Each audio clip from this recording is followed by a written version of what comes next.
Last stop, Indonesia, where we chase street food through Jakarta's night markets. Today, the Passport flies 5,000 kilometers to the frozen streets of Beijing, China. From tropical satay smoke to sub-zero hutong alleys. Same mission, completely different climate. Today's destination, a snack so old it predates printed books in Europe, and so simple it survived every food of the last 9 centuries. Welcome to China. 900 years ago, in the court of a Chinese emperor, a sick concubine was cured by a strange red fruit dipped in sugar. That cure became a street snack, and it never left. Today, on every cold-weather street corner from Beijing to Xi'an, vendors still recreate that exile, exactly the way it was done in the Song dynasty. This is Tang Hu Lu. And once you understand how it's made, you'll never look at a candy apple the same way again. It starts with a fruit most Westerners have never tasted. Small, tart, and packed with more vitamin C than an orange. By the end of this episode, you'll know exactly why this snack has survived. From a 12th century palace to your screen right now, let's break down exactly how Tang Hu Lu is made, ingredient by ingredient, step by step. Everything begins with shanjia, the hawthorn berry. Vendors look for fruit that's firm, deep red, and slightly tart, picked at the peak of autumn harvest in northern China. Each berry is washed by hand. Then the stem and the hard internal seeds are carefully removed with a small metal tool, a tedious step that most home cooks skip entirely. The cored berries are then rinsed once more and laid out to dry completely. Any leftover moisture will ruin the sugar coating later, so this step cannot be rushed. Skewering comes next. 4 to 6 berries are threaded onto a thin bamboo stick, never too tight, never too loose, so the sugar can coat every surface evenly. In modern variations, vendors also prep strawberries, grapes, kiwi, and mandarin segments. But purists, hawthorn is the only fruit with the right balance of tartness and bite. Why hawthorn? Because its natural pectin and acidity act perfectly with hot sugar, creating a shell that's not chewy and a contrast that's almost shocking on the tongue. With the fruit prepped and skewered, it's time for the part everyone's waiting for. The moment that defines the entire snack. The sugar dip. Some vendors source their hawthorn from orchards in Shandong and Hebei provinces, regions famous for producing the tartest, firmest berries in the country. Each skewer typically uses about 6 to 8 berries, enough for a satisfying visual presence, but light enough that the bamboo stick stays rigid and straight.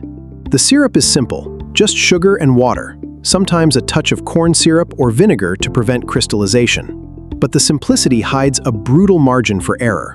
As the syrup heats, it moves through stages: thread stage, softball stage. Tang Hu Lu needs the final stage, a thermometer reading of exactly 160 degrees Celsius. At this temperature, the sugar transforms from a cloudy liquid into a perfectly clear, glass-like syrup. 1 degree and the shell stays sticky. Too high and it burns bitter. Vendors test readiness the old-fashioned way, dripping a bit of syrup into ice water. If it instantly hardens into a brittle thread, it's ready. No thermometer required. Now, the dip itself.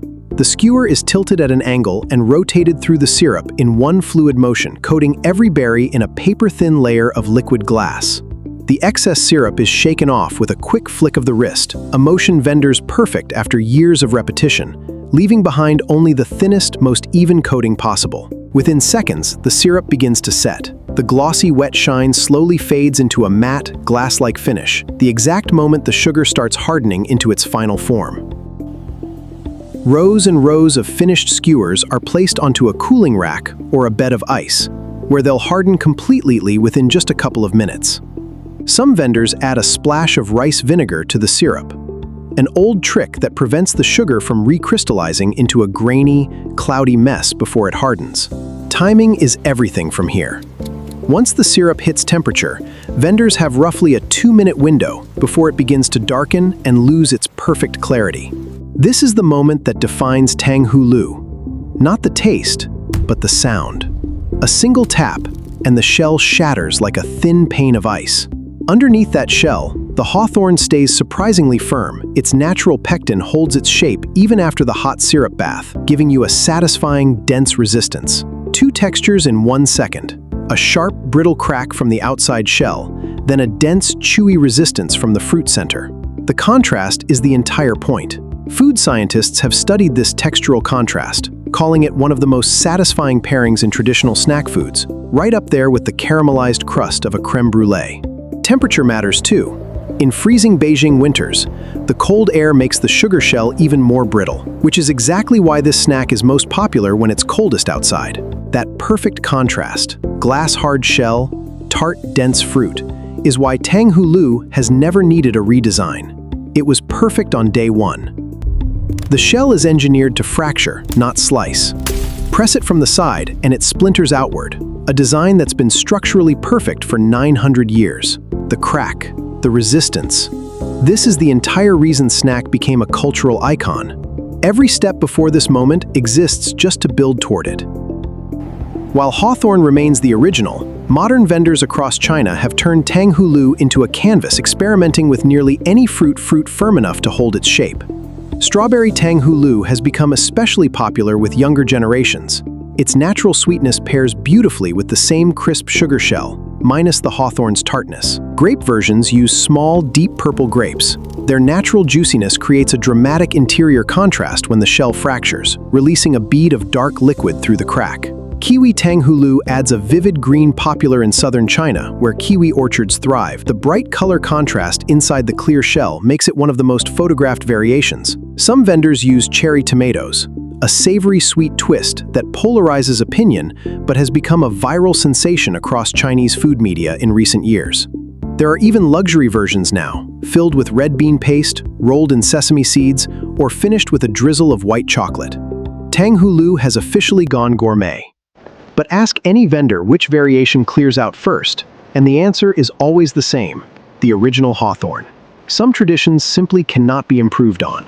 In southern China, some vendors use osmanthus flower syrup instead of plain sugar, adding a delicate floral fragrance that becomes part of the shell's character.